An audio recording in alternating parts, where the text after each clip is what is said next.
Now then, let's move it on to our preview of the Hungarian Grand Prix, which is this coming weekend, if I'm not wrong, or is it next weekend? No, it is Oh, it's this. this This weekend. weekend. It is this weekend. Yes. Oh, you wait for Formula One for 3 weeks, and then two races come along at once, And um, then we don't have it for a month. and then don't have it for a month. Yeah. But then after that month, I'm going to my race. So, we'll take what we can get. Yay. The Hungarian Grand Prix takes place, of course, at the Hungaroring. It's about half an hour north of Budapest. If you've ever been to it, it's a great track. It's a great weekend out, but it is a nightmare to get to and from. So you really have to think long and hard in advance of how you're going to get there because the public transport to and from it is not great. You end up at a train station about half an hour away from the track in the middle of nowhere. But it's very good fun, full of Polish people, really, really great atmosphere for a race. And if you do general admission, you sit up at the top of the hill, the end of the pit straight, you can see like the whole track because it's tiny. Great spot to go watch Formula One. Uh, Are you saying that Hungary is harder to get to for public transport than Spa? Because, wow. no, it might not be, but it is difficult for what is supposed to be a track near a capital city. So Um, So, wait till you go to Monza as well. uh, it- You'd expect Italy to be good at it, but they are really not. So but so it's just Italy. It's okay. just to explain it, so we stayed in Brussels. We got the train into where did we go to? It was Verviers Central, and it was a 45-minute shuttle bus to the circuit. Now, this is the part that gets me. It's a shut on the thing when you get the shuttle bus, and it's €30 per person per day. So it was €100 because it was four of us. Over the course of the weekend. Not everybody went on Friday and blah blah blah. Anyway, it says on the blurb that to get to the Spa circuit after you get the shuttle, it's a short 15-minute walk. Now, what they didn't tell you was it's a short 15-minute walk if you're buying the gold and the silver tickets. And then it's Not if another you're seven buying, kilometer walk if you're down yes, the other end. Yeah. literally. It's a 45-minute to an hour walk now. I've already said this in the podcast. Nothing is flat. So you're going down and you're going up and you're going round and then you're going up a big round bit, then you go down a bit. You're cutting through trees on a gravel track and then cutting in and then you're there. And then once you're in, and then we had about a half hour walk to get, because we had to walk the length of the Kemmel Straight from the entry to get So the it. long and short of it is, if you want an easy track to go to, maybe don't go to Spa. Maybe don't go to Hungary. But the tickets are really cheap. So it is a good one to go to, but I'd recommend grandstand tickets if you're going. I did general admission had to be up at like 4 in the morning to get there when the gates opened, which was not fun. Canada, get better for that. Anyway, sorry, the Hungaroring is a 4.381 kilometer circuit. The race would be about 70 laps, but the weather says it's going to rain this weekend on Sunday. Only on Sunday. It's going to be scalding hot on weekend, and then it is going to rain from about 10 a.m. local time, which is about 4 hours before the race starts, and then it's going to pick up again at about 4 o'clock. If it doesn't continue constantly, the rain says 40% at 10 o'clock, 40% at 2 o'clock, and then like 10 to 20% between 10 o'clock and 2 o'clock. So it's going to rain on Sunday. We're going to have another wet race um, on a track that's also covered by trees. Um, Hmm. where they'll be running ultra high downforce. Uh, Yeah, we're going to be maybe we'll Sound see the wet talking. defeated. tire. Maybe we'll see the wet tires this weekend. Last year was pole position was set by Lando Norris, and the podium was obviously delightfully controversial, with Oscar Piastri winning from Lando Norris and Lewis Hamilton. Oscar obviously got the jump on Lando, and then Lando got the priority pit stop, which put him the best part of 10 seconds clear of Oscar, and he was told to let him through and nearly didn't. Um, I kind of hope something similar happens again. James, what do you make of Hungary in the past, and what did you make of last year's race in particular? Yeah, I've always quite liked Hungary, and I must admit I'm actually going to the Hungarian Grand Prix this weekend. Actually, I Oh, just very thought I'd good. slip that in. Yeah, so I will be picking your brains about the public transport over there later You're offline. more than welcome. Yeah. Um, But it's always been a tricky one to overtake. It's always been Hmm. one you think, is it worth watching? But I've got quite a soft spot for it. I think it's because it's been on the circuit. It's been on the calendar for so long. and it does cause some quite good racing. I think we can expect to see a McLaren 1-2 again this weekend. Again, it suits the car even more than ever. It suited their car last year. I think I don't see the controversy happening again because I think they're going to be so far ahead of the field. It's not going to matter anyway. I do think There's this also could this no could way be it's Lando giving up a win to Oscar this no, year. exactly, not this year, exactly. They'll have to play that nicely, but I think it could be a good race. And I did see the weather as well. Of course, it's going to be classics going to be sunny all the time, and then rain on the Sunday. But I get it. I think it's going to be a form weekend. I Mm. imagine it's going to be the two McLarens followed by. I'm going to say Verstappen. I think he's always pretty good there. Maybe Charles, but I think it's going to follow form. But it should be. I think hopefully there's a bit of overtaking. I know they extended the DRS, so it's like the whole pit straight, which can make it a little bit can give it a bit of opportunity. But that really is the only overtaking possibility Mm. nowadays, isn't it? Down to turn one, used to maybe potentially little one into the third last corner, but that right hander. But I don't think that's really going to happen nowadays. So it could be a stretchy hot. If it is hot weather, maybe we get two stops. But again, track position is just so key around this. So I can't see it happening, unfortunately. But I'm sat at turn one, so I'm hoping to see a bit of action. So I'm looking forward to that. But yeah, it should be a good race, and I think, but it will be four. I think it's going to be form. I think it's going to be what we expect, unfortunately.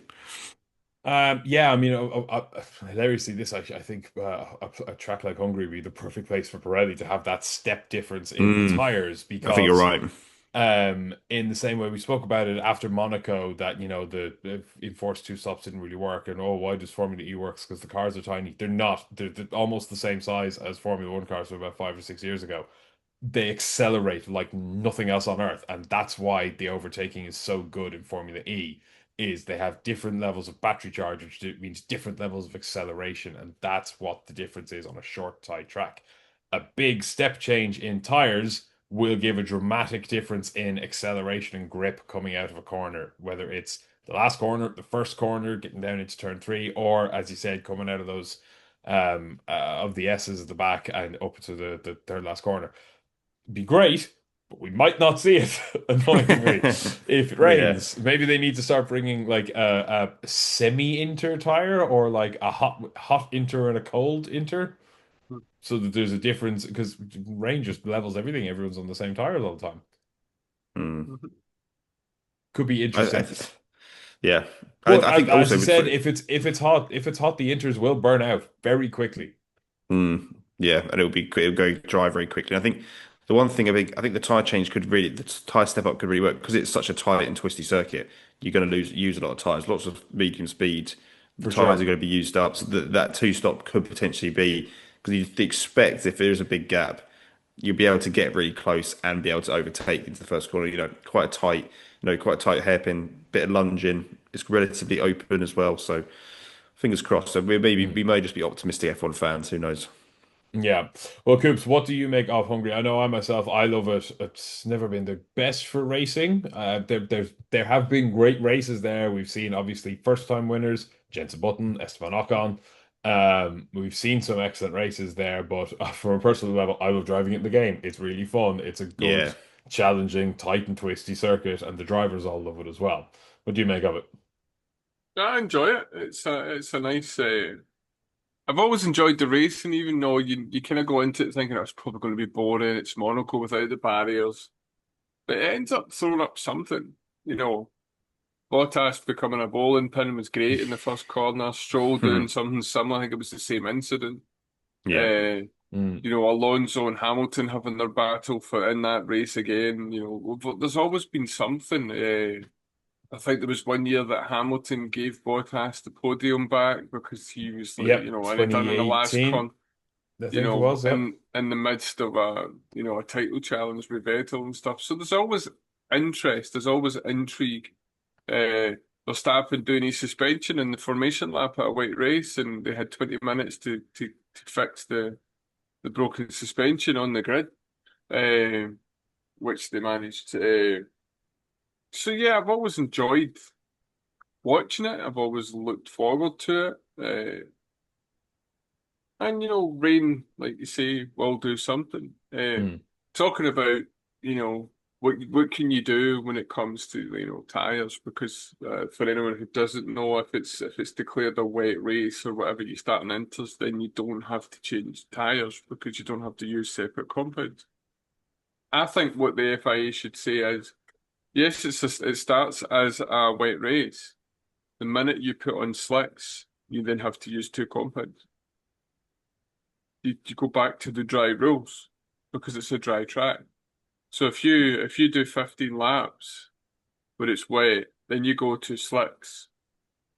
Then that's you hit slicks. You need to come back in again to use another compounded tire on if it stays dry.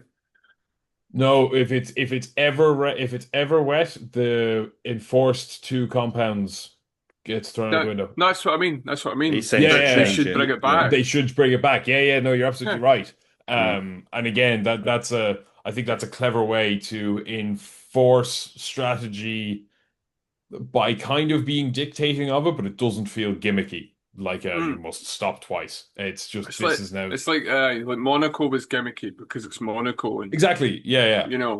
And it's that one where if it stays and it's always damp and you wear inters all the time, right? Fine, you wear inters all the time because you don't have different types of inters. But the minute, and I think what they should say is that it's the minute that one driver puts them on, and it be or maybe even to make it easier, the minute that they activate DRS, because that means that the track's safe enough for DRS, means it's dry enough. That then becomes a dry race. That means everybody then has to use two different compounds of dry tire. And then you're back into strategy, and it could be declared within 10 laps. And could you imagine, 10 laps of Spa left and everyone's still got 2 pit stops to do? It would be unreal.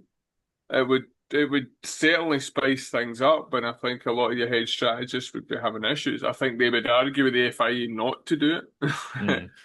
But for an entertainment spectacle for us, and we've all seen races being ruined by things to do with rules. And Monaco 1 year in was when Perez decided to destroy it in the first lap. There was a red flag, everyone got new tyres on, and nobody went in the pit. It was last year. That's what caused the two-stop thing, wasn't it, really? Yeah, it's exactly what did it. But then they didn't want Charles to have an easy win at home again. Yeah, and then all the strategist says, well, if you do these two, this mandatory thing, the whole kind of holding people up and all that kind of stuff is going to happen. Oh no, it'll be fine. And then it happened like it happened. I mean, Monaco's a very different situation, but then that's me when it comes to the tire. But yeah, when it comes to Hungary as a race and as an event, quite enjoy it. Not 100% sure I quite like the rules for the fans going in, because obviously you have rules about what you're allowed to take in. When I was at Spa, you were allowed to take your water bottle in, but it had to be empty in case you were only putting in some kind of secret sauce to get yourself merry during the day. And you couldn't do the usual things. But I've just had a look at the Hungarian Grand Prix. You're only allowed to have a rucksack. You can't bring a rucksack in that's over 20 litres. You're not allowed to bring in any coolers to cool your drinks. You're not allowed to bring in any seating at all. Nope. Now in Spa, everybody had seats because everybody was sitting somewhere. If you weren't in a grandstand, you had your fold-away seat, you fired it down, and you plonked yourself down, and that was you. Not in Hungary, not allowed. So it's a strange one. It does make that a bit tough. James, you're at turn one. I assume you're in a grandstand at turn one. I am. Then you'd be all right. Yeah, Hungary is a tough. I did Hungary general admission. It is tough to do with general admission. For all of those reasons, but by comparison, like I said, where else I go? Montreal general admission. 4 cooler boxes between 2 of us, 2 camp chairs, in at 7 o'clock in the morning, asleep for the day, sorted. Great day, great track, great race. Patrick Stewart did a shoey on the podium. Good times. Interestingly, before we go, you're allowed to bring in 1 plastic bottle per person to a maximum of 1 litre, and you're allowed to bring food in, but the equivalent of 3 sandwiches. Who has the chart at the start at the entry about what is the three sandwiches? Like, how Three does it? sandwiches equals 6 packets of crisps. Yes, what is Yeah. that equivalent, and how do they work out the type of sandwich? Are you coming in like a French person with three full-size baguettes, just like a 3 foot long? Well, it's three sandwiches. You know, I just sometimes like some places need to really Yeah. kind of like They where's the common sense? Like Hmm. it doesn't matter how many snacks you bring to a Formula One weekend because we've just done it. You're spending €5 at some point on a can of Coke because you do. You're spending €15 on a pizza because you do. It's just part of the event. If anyone Mm. goes there and doesn't realise that Formula One to buy stuff, including merch, anything in there is dear. really expensive. Yes. The biggest thing that I thought was an unbelievable rip-off, and this comes directly from Formula One, was you know how you can buy the headset so you can listen to the commentary around around the circuit? Because of Belgium being Belgium, like they've got like 13 national languages, and that's amazing. I feel so uneducated when I go there because I barely know English, and they speak in French, English, Dutch. Flemish. They've got Flemish in there, and then there was a lot of German German. speaking people. So you had the Dutch commentator around the track, then you had the German commentator, then we got us the English one. Sorry, my apologies. So you had to wait to get an understanding of what was happening around the circuit. I've lost my point now, but anyway. But yes, so you get Things are your expensive. headsets. Yes, so you can buy earplugs for €25, like just wee buds, right? But they didn't give you commentary. You know how much the first set of headsets. Now these are ones that like the big ones, like the ones you would see Total Wolf wear. Like that's what they're modelled on. The minimum price that you could then buy them to then listen to the commentary was €100. It's And outrageous. you can't even use them as headsets afterwards. They're not headphones. The guy basically told us like, oh, but you can use them at other tracks. Oh, okay. Yeah, Yeah. I don't plan on going. Like, do you know how much money this has cost us? Like, it's probably a couple of years down the line before I actually ever think about it. Unfortunately, the best organised and the easiest one to get to is Zandvoort because the Dutch know how to do the public transport system and it's very efficient. And it's not there after next year. So, it's really, really annoying. But, yeah, it's just like, if you're going to a circuit like Hungary, like, you know, like James, you're going, just make sure you have a food budget because you're going to need it regardless of, even if there was unlimited food allowed in, you were going to need something. Well, Yeah, you've that's got all great of your advice, to be advice. fair. You've got your Yeah. advice there, James. Definitely bring your food budget with you. I think the backpack, water, and 3 sandwiches is all perfect advice. Do you know what I mean? I'm very happy because I that's mean, actually very useful to know. Well, for the track that's got general admission and stuff like that, like for any track, like you know your Silverstone, like they say, like a lot of tracks are like you've got ones that are like your tea in the parks, like you do your camping and stuff like that, which I would imagine would be Spa, Silverstone, Hungary, those kind of tracks. Why they've banned any kind of seating is Yeah, either it's crazy. because I don't understand it. It's either they just don't want hundreds of people blocking up the entry to certain areas with people sitting in their seats, or it's because they want you to spend money on overpriced seating when you get there. Like that the one before Probably. stuff. Yeah. Yeah, Yeah. that because there one. was a lot of people at It's, Spa with the F1 ponchos, and I'm like, they look really smart, but they're probably at €40. I didn't know where they Mm. were sold. I just saw people with them. do you know what some tracks could learn from? Something we found in Qatar last year. Now, Qatar is a bike track and it's huge and hasn't really developed to be like a tourist track just yet. It's only about 50,000 people in the track, and all of the grandstands are along the front straight and like around the last corner and the first two corners. But turn one is the only general admission area in the whole track, which is the best place in the track to watch Formula One from, and it's a designed, dedicated general admission spot, not a lump of grass on a field, which is what most tracks do. So Mm. you've got walls, like cut walls into like this slope to sit on, or grass to sit on, but it's like perfectly manicured desert grass. And it's lovely. We watched the Formula 2 racing there. It's cool. So if you want a good general admission spot, Qatar is the one to go to. I think a lot of tracks could learn from Qatar. Bringing it back to Hungary, though, let's have a think about our predictions for this weekend. So, James, I'll start with you in a sec. So, have a think about your poll, your top three, and a wild shout. I'm going to read one out from Coops' son again. He's giving us his predictions. He has gone for Norris P1, Piastri P2, and Russell P3. That is a good shout and entirely likely to happen. Now then, Just James. say that again so I can write that down then. Oh, So his was first place Norris, second place Piastri, and third place was Russell. that's So, not that exciting to hear. Does he have... James, Okay. your pole position, please. I'm going to go Piastri, Okay, and your top three. and then I'm gonna go Norris, Piastri, Verstappen. So a little switcheroo for the Creative, McLaren and your boys. one wild shout for this weekend. Well, I've learned from my British Grand Prix when I went completely crazy. I thought I'd said earlier I'm going with form, so I was going to stick with the form. I'm going to go. There's going to be a three-car crash at the first corner. It's very specific. What if it's four? Doesn't count. A multi-car crash. No, I'm going three. I'm sticking with Oh, three. sticking Three with car three. crash. Okay. All right. Yeah, yeah. Coops, your So pole how? position. So if it's three-car crash, does that mean they all have to DNF? Or No, how? I think they all have to sustain damage. Right, so damage of some kind. So they could DNF, but they could lose a front wing or, side pod, whatever that is. Right, okay. Okay. Coops, your pole position. Verstappen. Okay, good shout. It's not Top a three. bad shout at all. My top three: Verstappen.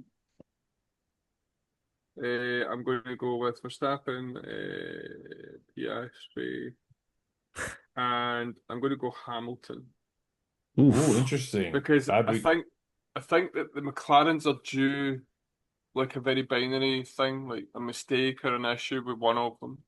Now I'm betting that Piastri's not the one that's going to have it, but I think there's going to be something. Because we can't keep having the McLaren 1-2. We're getting to the point where it's overdue. Something needs to happen. Law of averages. There needs to be an issue with one of them. Then there I am. My three-car crash will be Verstappen, Piastri, and Hamilton. And then my wild shout will be what I've just said. Actually, that there'll be an issue with one of the McLaren. I'm going to put it as Norris, not because I don't like him.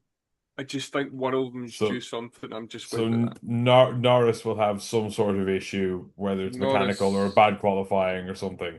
Yeah. Now, it's interesting you said that because my proposition is Max Verstappen as well. I think just this track, it's the maxest track that could ever max at this point of the season. That car is a bit of a dog. I just think Max in Hungary works. I saw him in 2019 chase Lewis for 20 laps and pass him. It was brilliant. And this was when he wasn't Max Verstappen yet. I think he's just excellent around this track. And with that in mind, my top three is, and I'm going wild on this one, Max, Lewis, George. Oh, we're going to have a The proper... Mercedes does so well in hot conditions. You know what I mean? Yeah, it's going to rain though. Oh yeah, it's true. Damn it.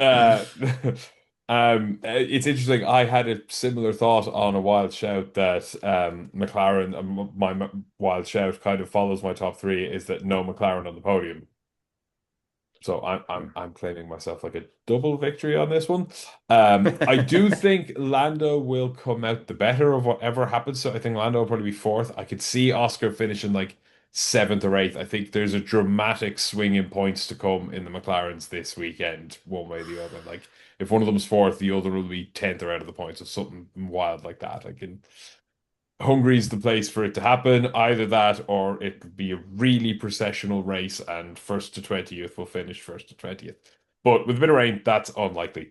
Oh, and Your son's come back in there, Coops. His pole is Piastri, and his wild shout is Williams double points. Very, very good shout after a decent uh, Belgian Grand Prix for Williams. Right, that will do it for us this weekend. Thank you very, very much for tuning in to our Belgian review and to our Hungary preview. If you're going to Hungary like James this weekend, give him a wave. He'll be the guy with the big ginger beard at turn one.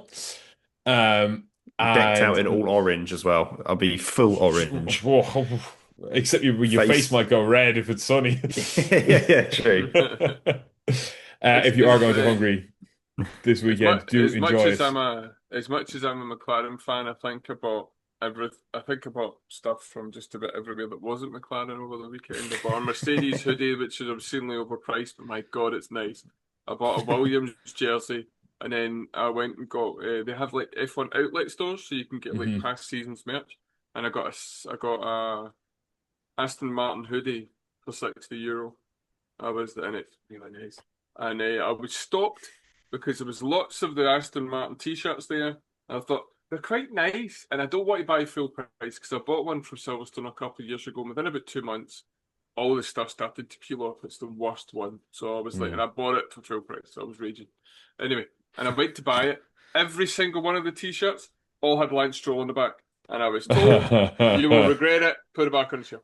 So Well, this is a lovely Yeah. segue then as we finish up to our sponsors, theraceworks.com. If you want some merch and you're not like Coops and you want to plan a little bit ahead of when you're going to your race and you don't want to spend full price because you shouldn't have to, and if you want to get merch from your favorite driver and don't get lumped with Lance Stroll merch unless he is your favorite driver for some reason, head over to theraceworks.com. You get all of your F1 and Motorsport merch over there and use our code EF1 at checkout for 10% off site wide so you don't have to pay full price for it.